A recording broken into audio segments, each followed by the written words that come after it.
Hi, my name is Winsley, and welcome to my video discussing the second dev diary for Age of Wonders 4, which is covering affinities. I was pretty surprised to wake up this morning and see that this was actually out this week. I wasn't expecting to get any more content for a while from Age of Wonders 4, but it may be that we can expect one dev diary every week for the near future, at least until we get some streams where they're playing the game against each other. But yeah, there's a lot of really great information in here. Some things they've already talked a little bit about, and then there's some things that they haven't mentioned at all that I was trying to make sense of. Um, the first thing they started talking about is how you can take the high culture, which is kind of like if you were a high elf in previous Age of Wonders games, or if you wanted to be like a dark elf, you can take something kind of like the high culture to make yourself into a different variant of the form. And it's nice to see that is still in the game, um, and that you can play around with it and really customize these guys to become their own new things. It really plays into the whole like wizard lords creating new things, that you've seen in previous Age of Wonders, and also the fact that new races pop up all the time in Age of Wonders. Uh, I also really liked this screenshot. It has a lot of great information about the order path, the order affinity that you can take. There's three different trait picks associated with order: the chosen uniters, devotees of good, and imperialists. And two of them have good alignment, meaning they're kind of like good guy type things. But imperialist is a nice like variant inside of the order affinity, because it's leaning towards like showing mercy to your enemy. You're not going to like burn down all their cities. You're not going to kill off all their units, but as a result, they're not going to be like entirely equal within your empire. You're going to keep them alive. You're not going to kill them off, but they're not going to be equal. And that allows for a lot of room for growth, for customization. You're not just the good guys or the bad guys. Maybe you're somewhere between, some kind of like shade of gray. That is a little bit good in certain situations and a little bit bad in certain situations. The good guy to certain other political forces, and the bad guy to other political forces that may or may not be in your world. We also see a couple things for, I think, the chaotic tree and the astral tree. I believe that's what they call it. They didn't actually list off the six affinities in that post, but they're order, chaos, astral, materium, nature, and shadow. Um,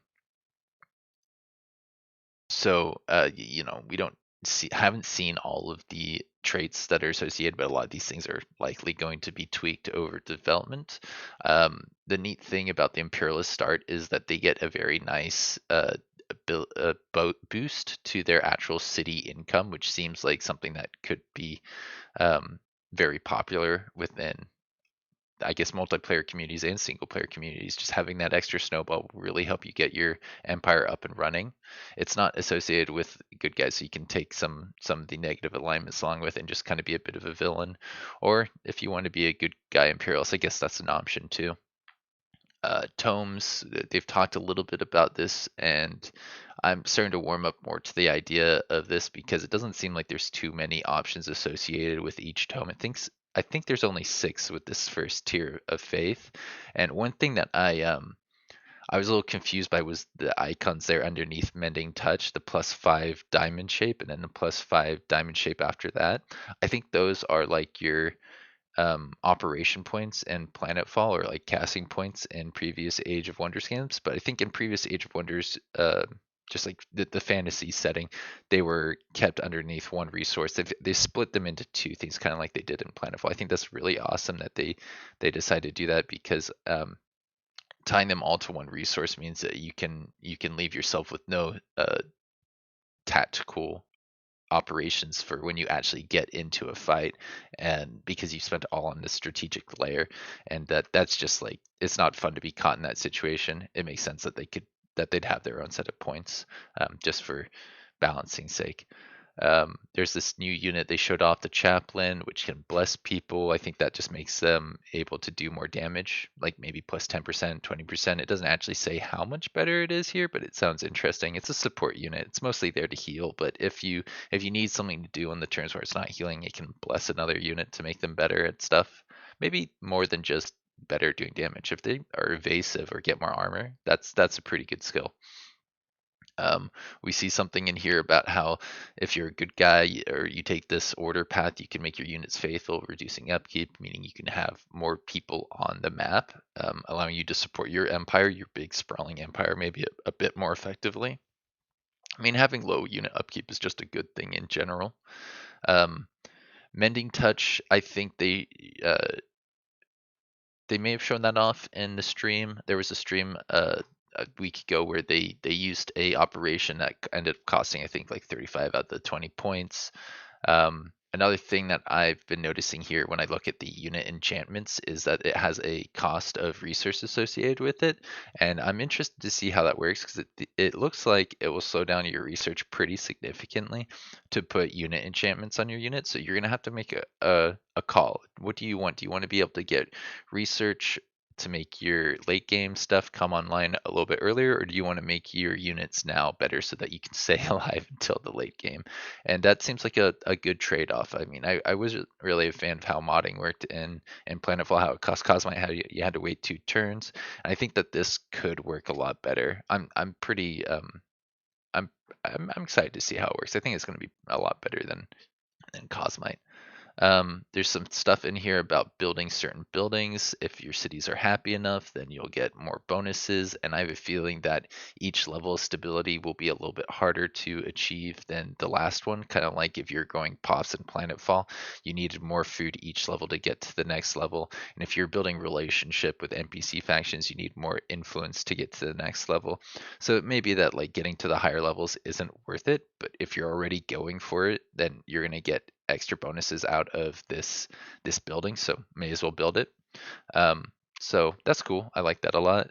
Tomb of Subjugation seems like a really fun, like tier 3 mid to late game type tome where you can take units off of the enemy if they start to run away. The final ultimatum seems really fun. Like it says here that if a unit uh, is inflicted by this, a routing unit, then they will be permanently mind controlled. They're yours after the fight. Maybe they keep their enchantments. Seems pretty good if they do, because then you can get like a mix of a lot of different enchantments in your army.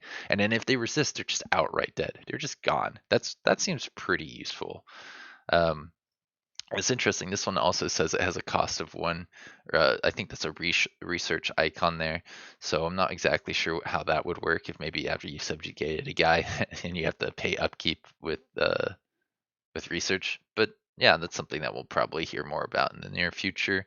There's also this really great building which you can build in cities after you conquer them. It will give you more gold income and more stability. I assume that that stability boost will help counteract the cost of migrating cities, so that if you didn't want to I guess not migrating.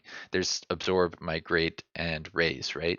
So maybe you've been like raising some cities and you decide to just occupy one of the other races. The plus stability bonus here might counteract some of the negatives from burning down cities, although I assume burning down cities is worth more than 10 stability. I don't know yet. I haven't had a chance to see that in action. Um, so yeah, I mean, it's not going to work if it's your own race. If you're just like conquering something that happens to be like you, maybe like your independent city or something like that. But I think for most other cities that this building should be something that you can make there if you decide not to migrate to your starting race. Maybe you migrate to a secondary race, something that is very effective as lower tier units, or I don't know, something close to that. Now we have a little bit more here, just some stuff about the empire tree here. It looks like they took a bunch of order here so that they could go down the order path, and then if they wanted to, they could pick up stuff from the generic path. There's 7 paths, 7 branches here, 6 of them from the affinities and one that everybody has access to.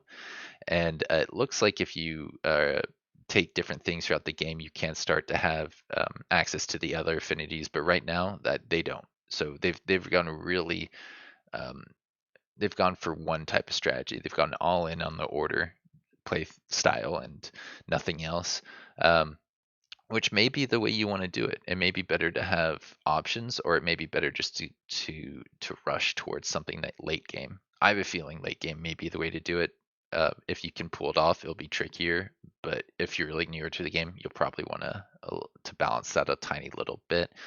Uh, you get different bonuses at different points on here. It looks like sometimes you get like a instant thing, like the the just um, having an extra Whispering Stone is great. Like you can use that to get another independent inside of your empire. And then the other thing is like, okay, as you get more units from your other places, they'll be better. They'll be more experienced, which is great because the evil players will probably be running around the map killing off all the enemies that they can find. They won't care what spawns next to them. They're just going to be going after experience. And one of the things that happens is if you're being diplomatic, you fall behind in unit quality. So this should help bring up the unit quality for the like peaceful play styles to compete more with the aggressive ones. So I'm very excited to try that out. I think it might actually uh, balance the playing field, or make being a good guy better than being a bad guy. I'd love to see that in one of these games eventually. One of these 4Xs. I know you're supposed to go conquer. It's a war game, but I love the idea of playing tall, having a single city, and maybe that's possible with all these fun little mechanics that they've introduced for Age of Wonders 4. Uh, those are rights versus Empire skills. They're slightly different. Um, there's permanent upgrades and rights, rewards that trigger. Yes. Oh, that's what we were talking about. You can mix like shadow espionage well with the order tree. That's the last thing I think they mentioned here to kind of like get the espionage and spying that you would maybe get in other games through diplomacy or similar mechanics. So it's fun to see how that these things can play off of each other, and I'm excited to see more from the other affinities. Um, we'll wrap this up here, and I'll see you around. Have a good one.